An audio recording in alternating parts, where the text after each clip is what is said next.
You're listening to Music Tectonics.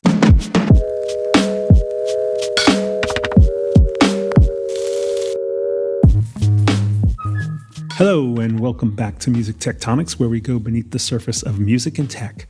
I'm your host, Dmitri, also the founder and CEO of Rock, Paper, Scissors, the PR and marketing firm that specializes in music innovation.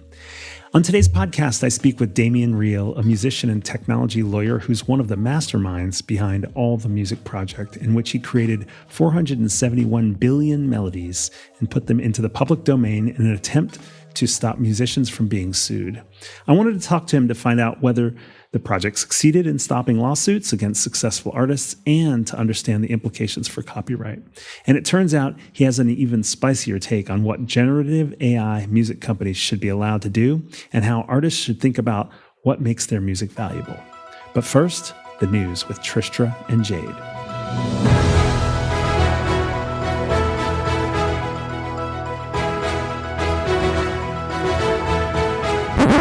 Rock, paper, scanner.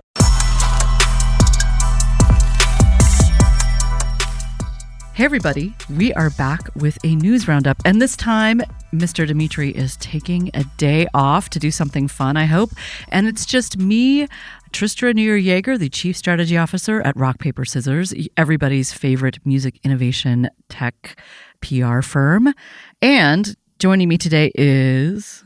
Jade Preboy. I'm our new business manager at Rock, Paper, Scissors. Great to be here with you, Tristra. Meaning he manages new business. He is not new. He's not a new recently joined business manager. He's been here for a bit. And we're going to talk a little bit about some of the interesting headlines that we saw in this week's edition of the Rock, Paper Scanner. I'm going to kick us off, if you don't mind, Jade. Yeah, go for it. I was really intrigued by some of the new features that Apple announced where you can use, and this is from a Mashable article, it's called "The iPhone is Your Karaoke Mic in tvOS 26's Apple Music Sing." So, okay, cool. It's like a new Apple feature, Apple TV, whatever. But what I wanted to bring up and why I found this interesting, Jade, was smart TV apps. Yes. I think there is a lot of potential and future for the music business in some of these apps, especially in markets where smart TV apps are more widely appreciated, such as in parts of Asia. But I think they're catching on as well in the US. And there are more and more different kind of things going on smart TVs. It's not just like Roku, Hulu, whatever. Absolutely. I've been really surprised at the when I've done some searches for smart TV apps I couldn't find apps that I thought for sure would have a smart TV app, like Zillow. Like you can't just use your TV and look at, I'm going to sing some Chappelle Roan and look for a new condo. No, but I absolutely think that's a new frontier, and I think people are going to gravitate towards that, or they should be. Yeah, it sounds like Apple's really laying some foundation there too, though, and I think karaoke is going to get a whole new lease on life. There's been a lot of innovations with karaoke, thinking about Singa and their recent deal with Warner. It's all of a sudden, it's kind of a vibrant, very fun little micro niche, or maybe it's not so micro, niche in the music industry. So cool. Yeah, very fun. And I was also really intrigued when I saw Music Ally is one of our favorite outlets, and Stu Dredge is legend. And there's an interesting piece there that hopefully folks picked up on in the scanner, which is indie acquisitions continue amid warning of, quote, two-tier streaming market. So Stu's doing a cool survey of some recent deals in the indie sector of sort of music groups rolling up various independent labels, and how all of this is kind of, Impala is feeling a little bit spooked about this new two-tier system that many of the DSPs are rolling out in terms of payouts. So I guess it depends on the DSP, but basically if you don't have 1,000 streams, they don't pay you anything. And once you cross that threshold, then payouts begin. So there's a lot of independent labels, artists that are very concerned about this. And with the consolidation in the market, we're at a really interesting time. I agree, yeah. I do think that it's not the right direction that they should move in, but I also think that what's the payout on 500 streams? Yeah, that's true. And what's the cost of hosting the file that gets those 500 streams? Right. It is. I mean, you can see both sides when you think about it in terms of sheer economic things. But when you think about it more in terms of fairness, right? That why is one stream not worth the same as another? Yeah. Exactly. You know, if you're a YouTuber, you get paid based on views or how many people click your ads or whatever. It's much more straightforward. Yeah. One other very fun story, and this wasn't actually in the scanner, so we'll put this in the show notes, so maybe it'll be in the scanner this week that's dropping on Friday. But I was tickled by Fast Company's reporting on a report that's out from Pinterest. It was Gen Z is embracing a digital detox and the, quote, Martha Stewart summer. So one of the things, though, the reason I'm bringing this up, music tech friends, is not because I like to talk about linen napkins on the podcast, but because part of this Martha Stewart summer is about analog equipment. So VHS, CDs, you know, those wonderful things that I guess Martha Stewart really enjoys entertaining her guests with. a good old Betamax tape. I don't know. But the turn towards analog is real, and it's not just a little weird micro trend or a blip. It seems to be here to stay, especially in this Martha Stewart summer. Yeah. And as people kind of are overstimulated in general by the information scroll that everyone is accustomed to. Yeah. I think it's nice to be able to, it's cool to see trends of, when people are kind of unplugging or focusing on more calming activities. Watching Martha Stewart also happens to be one of those activities. Martha Stewart's old TV shows are very relaxing. They are super relaxing, and they have less of that. I think it's become so formulaic on a lot of the lifestyle content channels, right? The cable channels. It's so predictable, and there's always this drama. And she's just, here's how you make a good ganache. Yeah. Put on your favorite cassette and make yourself some milk chocolate ganache, people. That's the way to spend the summer. Yeah. All right. I'm sure you have some more tech-oriented thoughts, Jade, though I'm kind of stuck on the ganache right now. So yeah. It's a good place to be. Yeah, this is a little more tech-centric, but from Wired, Apple Intelligence is gambling on privacy as a security feature. Many new Apple Intelligence features happen to be on your device rather than in the cloud. While it may not be flashy, the privacy-centric approach could be a competitive advantage. I would agree. I was kind of under the impression that I didn't want a new iPhone that had Apple Intelligence. Yeah. And after reading this, I was kind of like, oh, okay, it's hardware only, it's device, it's a localized AI. Kind of into that. Edge AI is going to be a thing, and on-device AI is definitely going to be an important factor in, I think, our coming year or two as AI gets integrated into a bunch of things, whether we want it or not. And the privacy issue is real. I mean, Meta has just been, I just read in TechCrunch about how Meta's AI basically spills all of your searches publicly if you have your Facebook account set a certain way. So people are asking the AI to do things like write a letter of recommendation for a colleague who's in legal trouble and giving that colleague's name publicly. That AI, that really spills the tea, huh? Yeah, it's beyond spilling the tea. And so all the weird, rare Vance memes you're generating, or your interest in Kung Fu Panda, generative AI, no judgment, you do you, but you probably don't want to make those things public. And so privacy is going to be a huge thing in AI. And Edge AI is one way to address that. So love it. Very cool.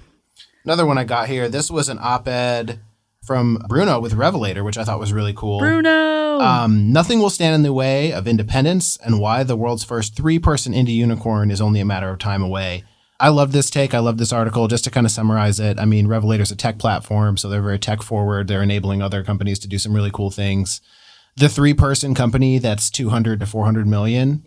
Yeah, that's inspiring. As someone who's an artist and in the music industry, being a part of a team like that, or, just seeing that future open for the indie world.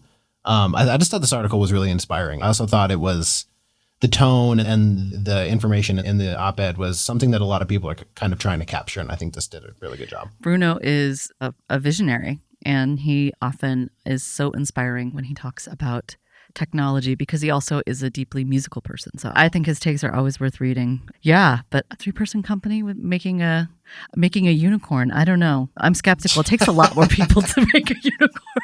Sorry. Okay. Not if one of those people is just- like Gandalf or someone. That's right. So just for everyone's information, Jade and I are in a closet, and the air conditioning is out at RPS HQ right now. This is just a temporary thing. This is not the way we live, but I think it's affecting my sense of humor for the worst. So apologies, everyone.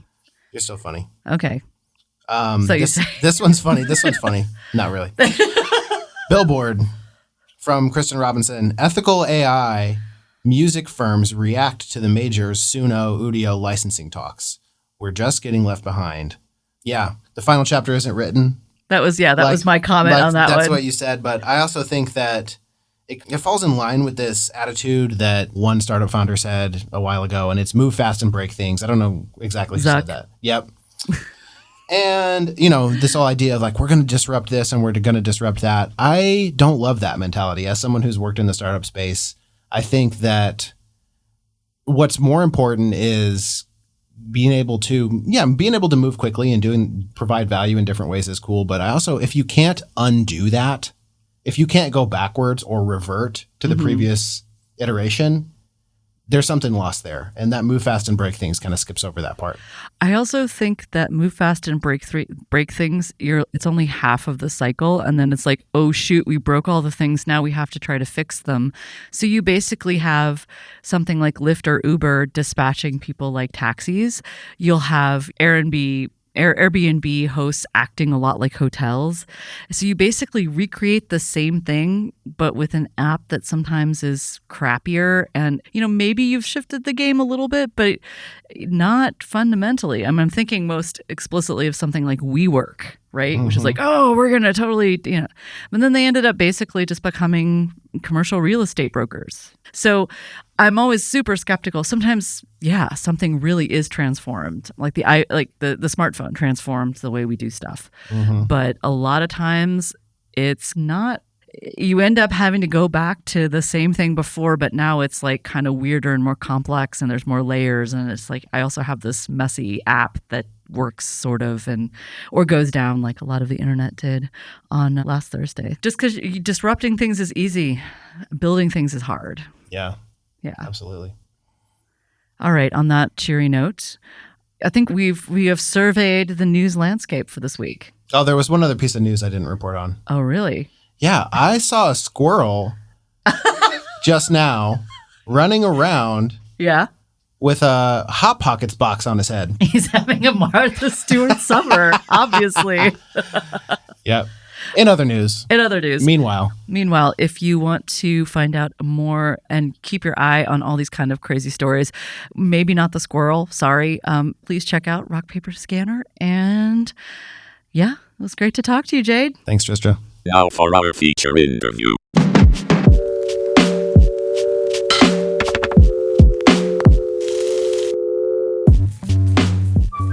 Damien Reel is a musician with a bachelor's degree in vocal music and instrumental music, who's also a technology lawyer who clerked for state and federal judges and spent 15 years as a litigator. As a VP of VLEX, Damien currently uses generative AI to extract and generate valuable insights from a data set of 1 billion legal documents, that's cases, statutes, and regulations worldwide. With his All the Music project, Damien copyrighted 471 billion melodies, putting them in the public domain, seeking to protect You Stole My Copyright defendants who were wrongfully sued, which makes him the perfect person to unpack what's going on with music copyright, AI training data, and the case for and against, quote, fair use. Welcome to the show, Damien. Thanks so much, Dmitri. I'm a huge fan of your show. I listen all the time, so it's really a thrill to be on with you. That is amazing. I love that. I appreciate you listening and being here. So let's dive in. We've got a lot to talk about. What was this copyright MIDI melody composition project that you and Noah Rubin launched in 2020? And why did you do it? Sure. What we've done is we've copyrighted 471 billion melodies. And we did that through brute force. You can brute force a password by going AAA, AAB, AC. We did that with music, where we went da-da-da-do, da-da-da-re, da-da-da-me, da-da-da-fa, until we mathematically exhausted every melody that's ever been and every melody that ever can be, to the tune of 471 billion melodies that we then wrote to disk. And under the Berne Convention, once they're written to disk, they're copyrighted. So I copyrighted 471 billion melodies, and then I put everything in the public domain to protect You Stole My Melody lawsuit defendants. So before my TED Talk, which has been seen about 2 million times, every defendant in those cases lost. But after my TED Talk, which has again been seen 2 million times, every defendant has used my arguments and has won. So Wow. Katy Perry, Led Zeppelin for Stairway to Heaven, Ed Sheeran twice, once in the US, once in the UK. All of them argued what I argued in my TED Talk, saying maybe those melodies are unoriginal, therefore uncopyrightable. So that's my project. And we did that. You'd ask, why did we do it? Mostly to be able to try to justify what it was an unjust result. And that's, you might have heard about the Beatles. George Harrison had a case, My Sweet Lord, that he was sued by the Chopins. So you had My Sweet Lord versus He's So Fine. And what happened was George Harrison said, hey, I've never heard the Chopin song in my life. And the judge said, no, I believe you that you don't remember hearing the song, but what I think you did was subconsciously infringe. And I thought, as a law student, when I heard that, I thought, that's ridiculous. I said, because every other case, a plaintiff, somebody suing, has to prove, they have the burden of proof to show that the defendant did something. But in this case, the defendant, George Harrison, had to prove a negative, that he didn't do something. And philosophically, it's impossible to prove a negative. You can't prove that you've never heard a song in the supermarket loudspeakers, or you've never heard a friend hold up their phone saying, hey, listen to the song. It's impossible to prove you've never heard a song. So I thought this is a wrong in the law. And I thought maybe this All the Music project might be able to right that wrong, to be able to maybe help those cases. And thus far, it seems like it has. Are there many cases where somebody goes and does something like this, put everything out in Creative Commons to shift how people think about liability in this kind of copyright situation, or really undoing how somebody was interpreting a law by just creating this huge base of Creative Commons content? I don't know of anybody else. And maybe it's just my weird background where my bachelor's degree is in music. I was going to be a choir director and until two of my tenors started punching each other in the face in the middle of the choir. And I thought, oh, maybe I should go to law school. So there aren't a lot of music majors turned lawyers, turned technologists. And maybe it's the confluence of those three things that maybe gave me that idea to maybe try to right the wrong in the way that I have. So you mentioned your TED Talk. I noticed that back then in that talk, you said under copyright law, numbers are facts. And under copyright law, facts either have thin copyright, almost no copyright, or no copyright at all. So maybe if these numbers have existed since the beginning of time and we're just plucking them out, maybe melodies are just math, which is just facts, which is not copyrightable. And I was going to ask you, did your experiment work? And you've already told us that it has. You gave us examples, at least correlated examples. That's right. Correlation is not causation, but there's really good correlation. So you're showing correlation that maybe this experiment worked. It has changed how these suits are getting prosecuted and decided. On the other hand, have any new songs been created with obvious derivative compositions with the thought that your Creative Commons works protects them? That's the right question to ask. And there's two aspects of what we've done. There's the melodies that we've copyrighted, and there's the hard drives that we have, and then there's the idea behind what we've done. Mm-hmm. And really, number two, the idea is the most important part of aspect. The hard drives, of course, they're cool. The fact that there's a hard drive sitting over here on my shelf that has 200 million, or actually 471 billion melodies, it's cool that that exists. But even more important is that judges have seen my TED Talk, and clerks have seen my TED Talk, and lawyers that are representing the defendants have seen my TED Talk. And so really this idea, if I were one of those lawyers, I wouldn't cite some jerk that had a TED Talk and I wouldn't say, hey, this guy had a really good idea. But what I would do is I would take those ideas to say, Your Honor, these are unoriginal melodies. And for an example, the Katy Perry case that happened, the melody at that case was dun, dun, dun, dun, dun, dun, dun, dun. And that ridiculously stupid melody, the jury found $2.8 million jury verdict over that ridiculously stupid melody that actually shows up in my data set 8,128 times. So the plaintiff in that case was seeking to have a monopoly on that stupid melody for his life of the author, plus 70 years for something my machine crapped out at 300,000 melodies per second. And so the real question is, should anyone have a monopoly on that ridiculously stupid melody? Or should that melody be unoriginal, therefore uncopyrightable? And I would say to all of our musician friends, and I count myself among them, when was the last time you felt like copyright vindicated you? That you're actually protected by copyright? And now think about how many times are you worried about copyright? That somebody's going to sue you over copyright. Mm. And because it's almost always used as a sword against songwriters, and almost never as a shield to protect songwriters, I think musicians should really think about the value of copyright. Or is there a value to you stole my melody lawsuit cases. Are you ever going to sue somebody over stealing your melody? If the answer is no, my project is probably protecting you more than it's doing anything bad to you. Okay, let me ask this a whole different way then, and be a little more direct. What's your position on whether successful artists should be able to copyright their songs? And is it okay for someone to copy riffs from a famous song and then profit off of it without attributing and paying the original songwriter? I would say that no, that is not right. And I would say that, yeah, you should, if someone steals an entire song, of course, sue them for all they're worth, right? But I would say that there's a difference between stealing the song and stealing just the chords from a song, because chords are not copyrightable. Courts have said that, right? There are only 4 chords in the truth, right? And so you can't really copyright a chord structure. You also cannot copyright a drum beat. Courts have said that. There are only so many ways to beat the drums, right? The drummers always get screwed on this copyright. It's true. And you also can't copyright, say, the blues, right? So there is the elements of the song that includes the lyrics and the melody and the harmony, the chord structure, the timbre of which instruments are played, right? All of those things together create the quote unquote song. And so if someone steals all of those things together as the song, of course, they should be sued. But really, these "you stole my melody" lawsuits are just taking one layer of that. And it's not even taking the full melody from it. It's just taking a snippet of a melody, usually, from it. And the question is that snippet standing alone copyrightable or not? And maybe if it's the riff from a famous Rolling Stones song, maybe, right? But maybe that riff has existed in all of history, like it exists in the ether. And that songwriter just plucked it out of the ether, just like some other songwriter plucked it out of the ether. So the question is, if 2 people independently came up with that same riff. The 100th monkey. That's right. But yeah, and there's in the law, they call that independent creation. So if you come up with a riff on your own, and I come up with a riff on my own, and we've never heard each other, then we can each have copyright in that riff. So really what we're trying to do is that, yes, if you're stealing the whole song, to go to your question, yeah, sue them for all they're worth. But if it's just a riff, or if it's just a snippet of a melody, the whole point of my thing is that maybe we shouldn't be suing each other over these things. Maybe we should just make our own music, because your song might be totally different than my song, even though we share the same melody. An example of that is "Ba Ba Black Sheep, Have You Any Wool" versus "A B C D E F G" versus "Twinkle Twinkle Little Star." Those share the same melody, but until I told you that, you may not have ever realized. You just ruined my childhood. Right, it's true. Because you might say, "Gosh, I had no idea that those shared the same melody." And you know why? Because they're different effing songs, right? They even though they share the same melody, they have different song space, and so nobody should be able to sue each other over that melody.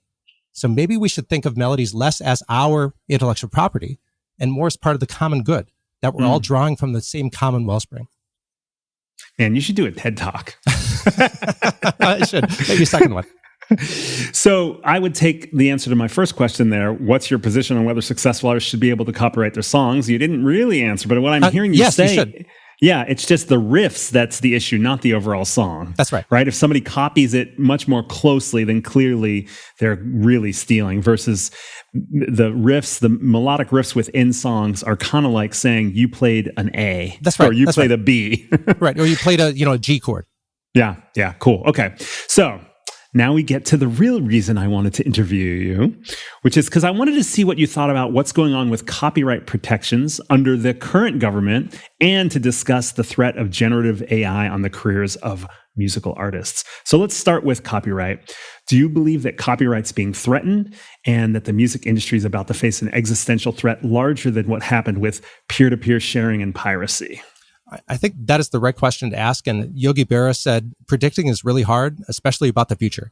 But let's do some predictions, right? Okay. So I think that we are really at an existential point as musicians and as copyright lawyers, because something that we thought was in the exclusive human domain, that is creativity, quote unquote, creativity. It turns out that large language models are able to crank out stuff that sounds pretty human and things that are quite, quote unquote, creative autonomously. And so the real question is, should we be able to give the machines copyright in what they're cranking out? That is, for my 471 billion melodies, should I have copyright in all 471 billion of those melodies?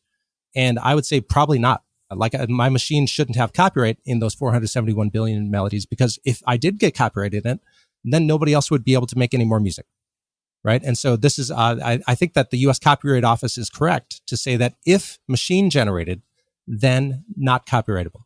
Because otherwise, if we don't have that ruling, then the machines will essentially edge out and squeeze out all the humans. And there just won't be any more music to make because the machines will just brute force. So number one, maybe machine created works are uncopyrightable. So then thing number two is, what if I'm a human that is jamming with a machine to be able to create this output?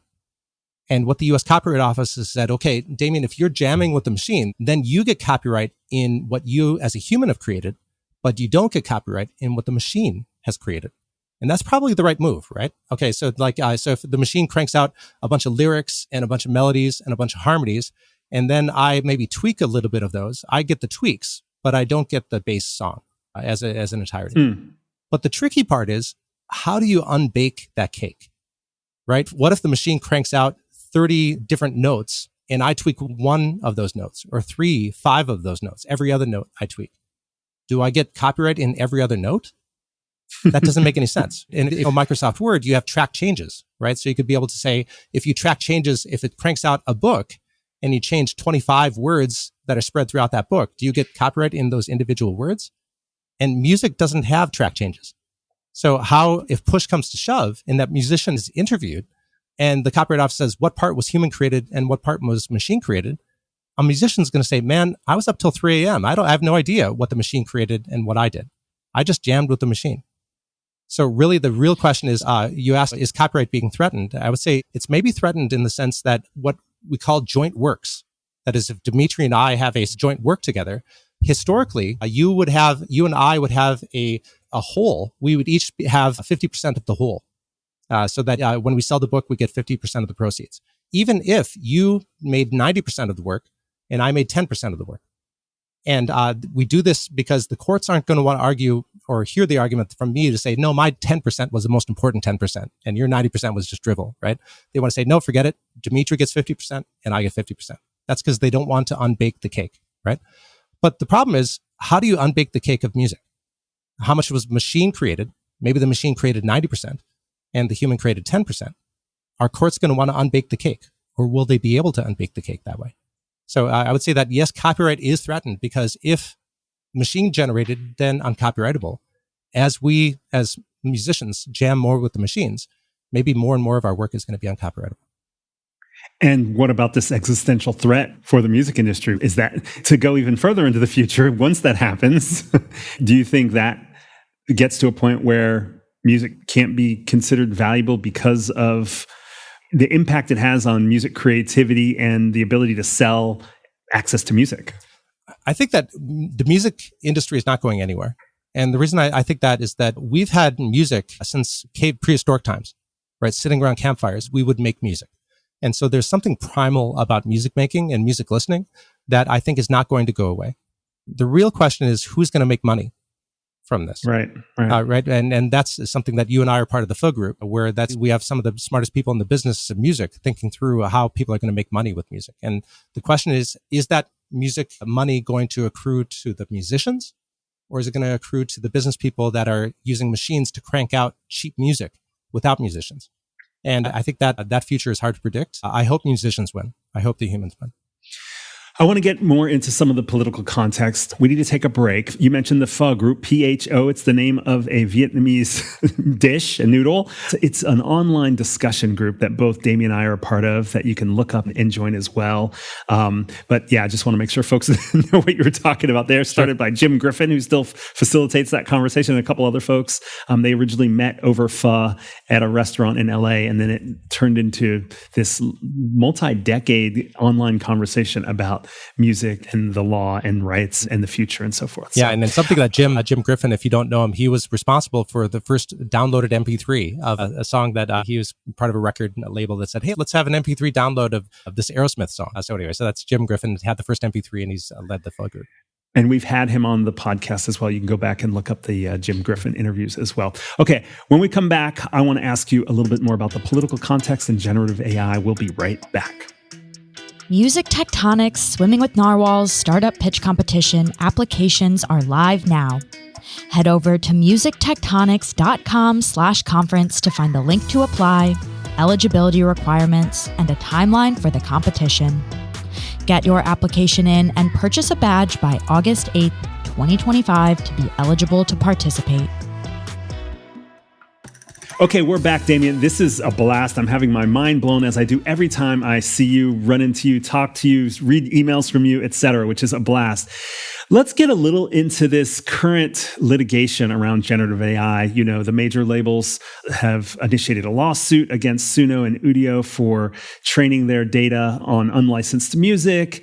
Then recently there was news that the labels were negotiating with those companies as well. How does the current political conversation around copyright, because the other piece of this news is there's been some changes at the Copyright Office. How does this political conversation around copyright impact these debates, and specifically the litigation related to generative AI music platforms? Sure. So I'm gonna, before I answer the question, and this relates to it, I'm gonna touch back to what you and I discussed earlier, is that listeners, think about the last time you felt like you were protected by copyright.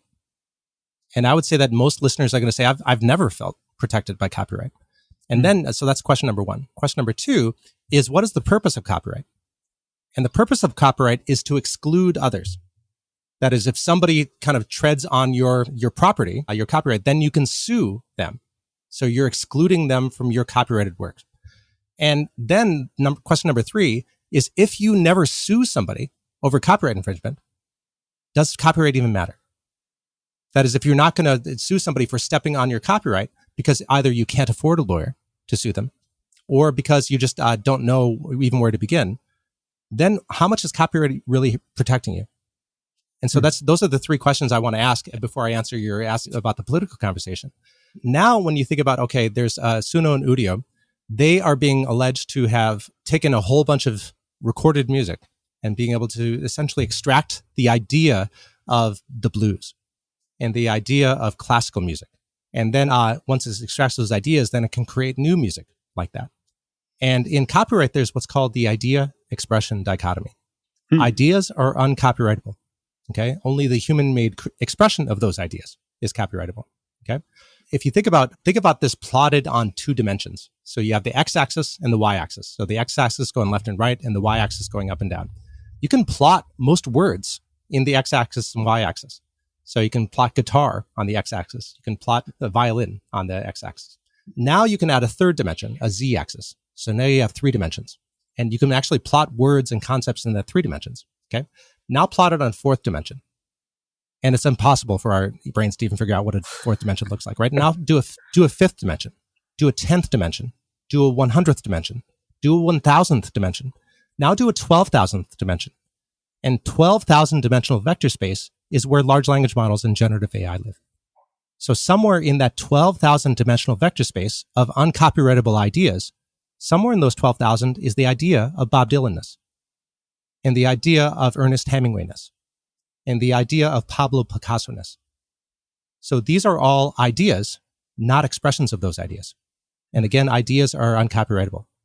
And the question is, can Bob Dylan sue you, Dmitri, for sounding too much like Bob Dylan? And the answer is no. Because if he could do that, then he could have sued every singer-songwriter since 1970, because everybody sounds like Bob Dylan. The idea of Bob Dylan-ness is not copyrightable. The idea of Pablo Picasso-ness is not copyrightable. The idea of Ernest Hemingway-ness is not copyrightable. Because if it were, you would have essentially a sword being struck you every single time you make a song. Because everybody sounds like everybody else. That's the idea of the blues, or the idea of hip-hop, or the idea of EDM, right? Ideas are uncopyrightable. Only the human-made expressions of those ideas are copyrightable. So getting back to your question about Suno and Udio, if I were representing Suno and Udio, I would say that, listen, all they were doing is extracting those uncopyrightable ideas, extracting the uncopyrightable idea of Bob Dylan-ness and Ernest Hemingway-ness, and then creating machine-created outputs that, again, as we talked about earlier, are uncopyrightable. So I know that this answer is not going to be satisfying to many of your musician listeners, and some of you might be upset by what I've just been saying. But I would get back to, are you really making any money from copyright anyway? Or do you feel more threatened by copyright than helped by copyright? And when you think about selling records, Is it copyright that's helping you sell the records? Or is it the music licensing collective? That is a separate federal statute that enables you to get paid for your recordings. Because it's the statute really that helps you get paid. And that has nothing to do with copyright. It has everything to do with the federal government saying, yes, we need to get musicians paid for their work. Not copyright, but under the MLC, Music Licensing Collective. A mechanical licensing collective. A mechanical licensing collective. Yeah. So the real question is copyright even doing the heavy lifting here? And the answer is probably not. Because if the courts were to say, yes, ideas are copyrightable, then you might get sued by Bob Dylan or somebody else. I think we want the courts to say, no, the idea of a genre or the idea of a particular style of music or a person style is not copyrightable. And that's actually good. And it doesn't actually get you paid anyway. It's the recording that gets you paid. Yes, you're blowing my mind, Damien. It's true. So let me ask you, do you think the fair use argument that AI companies can train on unlicensed music training data has a legal standing? Yeah, so that when you think about any copyright infringement, question number one, is the thing copyrightable in the first place? And if the answer is no, do not pass go, do not collect $200, you don't even have to get to the fair use question. So question number one, is it copyrightable in the first place? If no, then analysis done. Question number two, did Dmitri have access to Damien's song to show that Dmitri copied Damien's song? If no access, then no copyright infringement, because you can independently create your thing or not. If the answer is yes, Dmitri had access to my songs, then you will go on to question number three, which is fair use. But I would say that most people jump right to fair use without thinking about question number one, about is it copyrightable in the first place? Or number two, did you have access to that particular song? But I would say if you make it through those first two gates, right, without passing go, without collecting $200, then the question of fair use is there are several factors of fair use, including how much of the original did you take, and what's the nature of the output is another question, and how close is the output to what the original was. And so I would say that there's a pretty good fair use argument that the AI companies have to say, number one, I extracted those uncopyrightable ideas, not the expressions of those ideas. And then I took those uncopyrightable ideas and I recombined them into uncopyrightable outputs. So that transformation, that's something that the courts talk about. Is the use transformative? Taking an uncopyrightable idea and transforming it seems pretty transforming into a new one. So I'd say that's a long answer to your question. But number one, is it copyrightable? Maybe not. Number two, did they have access to your particular song? Maybe not. And then only then, number three, is it fair use? And the answer is maybe it's pretty transformative. Well, but they did have access, right? If they trained on the songs of all the major labels, they had access to it. They might have been extracting uncopyrightable components, the Bob Dylan-ness. Maybe they were extracting the Bob Dylan-ness or the whatever artist-ness you want to say, but didn't they have access to it in the process? Weren't they using that to extract the maybe if you're Bob Dylan, but what if our listener is a independent singer-songwriter? Maybe they didn't train on your data. Maybe you're just like a folk singer and they just trained on a whole bunch of folk songs. And so they no more trained on your data any more than you trained on Bob Dylan. So are you saying that they might have trained on a lot of stuff that sounded like the content from the major labels and then made it sound that way? That they actually could make the argument that they never uploaded copyrighted songs to their training models? Yeah, they could maybe argue that your particular song they didn't do. So you can imagine maybe they trained on a bunch of things, but not on your particular song. And another argument is that, yeah, we've trained on your data, but for a copy to be made for copyright infringement, there has to be a true copy, both on the input and the output. And the question is, if I've trained on your data, but the output is not a quote unquote copy of your input song, is there any copy made at all? So you're saying that in order for the major labels to win, they would have to demonstrate that a copy was made, in addition to the fact that they trained on their songs. That's right. Copyright is literally the right to copy, and if there's no copy, then there's no copyright infringement. This is really interesting, especially coming from a musician like you. And I would say that, people often ask me after your All the Music project, did you get any death threats or anything like that? And I would say no. Almost universally, people were very supportive. Musicians were supportive of what I've done because musicians have told me, I feel like I have a target on my back every time I write a song, but I feel like your All the Music project has taken that target off of my back to try to protect you. And I worry a little bit that what I'm talking about right now seems like it's going to have targets put on my front. That is, people are maybe going to be angry with me. But I would go back to, when was the last time copyright protected you? That is, when is the last time you were thinking about suing somebody over copyright infringement? And when was the last time you actually sued somebody over copyright infringement? And so I would say, if the answer is, I've never felt protected by copyright and I've never thought about suing anybody, then copyright is not really doing you any good. What's doing you good is going out there on the road and building an audience, making sure that people love you. And maybe it's not the copyright, the thing that's been making you money all these years. Maybe it's your personality. Maybe it's your story. And as machines make more and more music that are maybe background music, they're still not going to have the story of Taylor Swift, which is the reason that people really follow Taylor Swift. Yes, her music's good, right? People think, but it's the story of her. It's the fact that she's dating a football player, right? The machines aren't going to be able to do that. And the machines do better than us at chess, but we don't watch machines play each other in chess because there's no story there. So I would say musicians, you should really think about what draws your audience. And is it the copyright in your songs? No, it's the fact that you've built this relationship with your audience. That's what's making you money, not the copyright. Okay, I was just going to ask you. So it sounds like you're not really worried about the threat of AI music changing the business model of music for artists and maybe for record labels as a result. I wouldn't say I'm not worried about that. I am worried about that. And the reason I'm worried about it is because you can imagine if you're a large streaming platform that has to pay out money to human artists, but you don't have to pay out money to machine artists. There's an incentive for you as a streaming platform to play more artificially generated music that is not copyrightable, that I don't have to pay for. So I do worry about, for background music and stuff that is just happens to be on, that more and more of that is going to be machine created and less of that is going to be paid to humans. So I worry a lot about that. And I also worry about my friend Will Page, who is the former chief economist of Spotify, also another film member.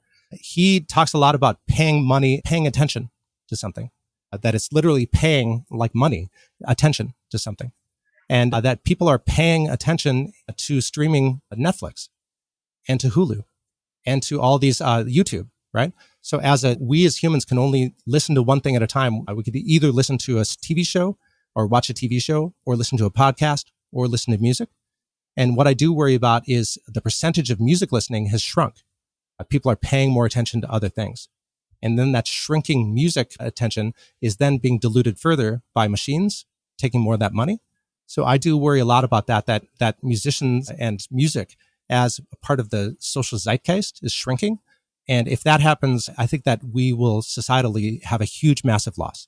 I think that since caveman days, we've been nourished by music. And if that goes away, if people are not paying attention to music, that's an existential threat that we should avoid. But all those things that they're getting distracted by, whether it's Netflix or gaming or whatever, are almost always accompanied by music as well. So I guess the trick is just to make sure there's still human creators behind that music that's in the background of our lives. That's right. And the question is, how much do the game creators and the TV show creators, how much is the cheap cost of a machine created thing? How much is that going to be a siren song, to, if you'll excuse the pun, to not have to pay a human? If I'm a game creator and I can just crap out something with pseudo or audio without having to pay the human stuff, and I know that the pseudo and audio thing is not copyrightable because machine created things are uncopyrightable, that shrunk cost and no copyright royalties for the rest of the duration of that game. I worry that cost cutting and incentivizing will go away from humans. Yeah, I don't know, man. Music is cool in a way that human created music is cool in a way. It'd be hard to tap into some of the cultural kind of specialness that gets tapped for sync and that sort of thing with quote background music. I mean, the name background music alone kind of says it all. Right. It's true. And I, as a musician, I agree. Like there are few things more exhilarating than being at a live concert. And we need to have that liveness. My worry is that business people don't feel the same way that you and I feel. Yeah. All right, let's tie this all together. How is the fair use argument by generative AI companies related to your All the Music project that you did back in 2020? Like, we've gone through a series of iterations of this conversation, but do you see a relationship between those two? Yeah, and it goes back to what we talked about earlier. Question number one, is it copyrightable in the first place? And the answer is under my All the Music project. If it's in my All the Music project, then maybe it's not copyrightable in the first place. Number one, maybe not copyrightable. Number two, did you have access?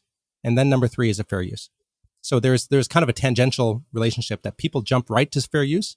And they also jump right to substantial similarity.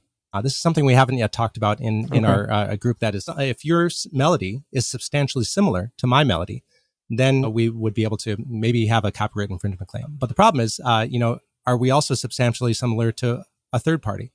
Or are we also substantially similar to a Bach piece or a Mozart piece or a Haydn piece? And so the real question is substantial similarity. Yeah, if you're an EDM producer or if you're a singer-songwriter, of course you're going to be substantially similar to other people in your genre. So anyway, this all gets back to, they've said since biblical times that there's nothing new under the sun. And said another way, we all stand on the shoulders of giants. And that we're all, Rick Rubin, who your listeners probably know, was interviewed by Rick Beato. And Rick said, is it hard to be creative? And Rick Rubin said, hey man, everything's been done before. Everything has already been done. So the creativity is taking two different things that have already been done before and mixing them together. So in his case, hip hop and rock music. Putting it together is the creativity. Rock music already existed. Hip hop existed. But putting the two together, man, that's the creativity. So when we think about what we as artists are going to be doing to be creative going forward, none of us creates anything new. Everyone just combines old things and puts them together in a new way that our audience delight in. And the question is copyright helping you do those things? And I would say no. Copyright's probably hurting you more than it's helping you, because if you're not suing, it's not helping you. If you're not suing somebody over your songs. So maybe we should think less about copyright and just think more about let's combine two disparate things that maybe combine those things in a way that's quote unquote creative before the machines get to it first. I always love that. That reminds me of Clayton Christensen's The Innovator's Dilemma that says innovation it's exactly what you quoted Rick Rubin on. It's like, there's nothing new. It's just taking seemingly unrelated things and putting them together. That's what creates innovation. And I guess you're saying the same thing for... That's right. And when you think about that's the nature of liberal arts. I was a liberal arts major. And the whole point of liberal arts is to take two disparate concepts and bring them together. And in a sense, that's what my All the Music project did. So I was a musician, number one. I was also a lawyer, number two. I was also a technologist, number three. And I took all those three disparate concepts and I kind of brought them together to say, oh, here's an idea. Nobody's ever done this before. So I think that as we work side by side with machines in our large language model present, we have to think about what are the disparate concepts that we as humans can put together that the machines cannot yet put those disparate concepts together. And that's where we should be running. That's where a musical artist should be running. That's what visual artists should be doing, putting together those disparate concepts in a way that the machines can't yet. Well, this has been great, Damien. Is there anything else you want to say about the conversation? I think that was a great summary right there. But is there anything else you want to add before we wrap up for today? I want to, yeah. So I guess in closing, I would say that I love musicians. Obviously, you love music. Otherwise, you wouldn't be listening to this podcast. I think we should get musicians paid. Let's get musicians paid through AI. And much like the Mechanical Licensing Collective, MLC, gets people paid in a way that's not copyright related. It's just getting them paid. I think we should do the same thing for AI. That is, if AI uses your music to train, you should get paid. You should figure out how much of your was taken, how much of it is in the output. And just like the MLC pays out, I think AI should do that too. And so I would say this is kind of a happy note to be able to say, yes, let's get musicians paid, but let's not rely on copyright to do it. Let's rely on an MLC-like way to do it. Because if we rely on copyright to do it, then you might get sued for being too Bob Dylan-like, or to sound like too much like this EDM person down the street. You don't want copyright to do the heavy lifting. You want a statute to be able to protect your rights, much like the MLC does. Like copyright should be its own thing, and there is nothing new under the sun. It's really not your melody, so you shouldn't feel like you should have a target on your back.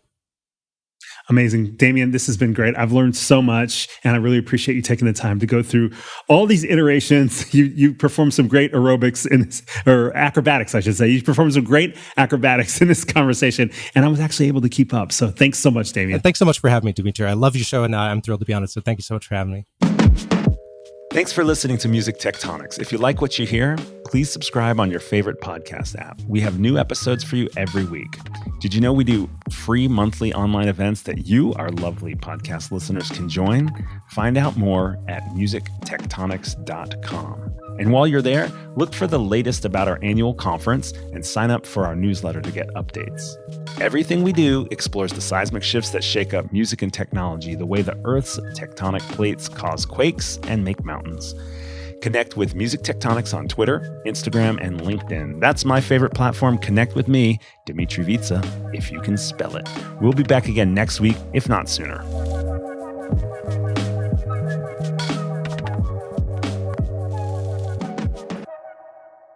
You're listening to Music Tectonics.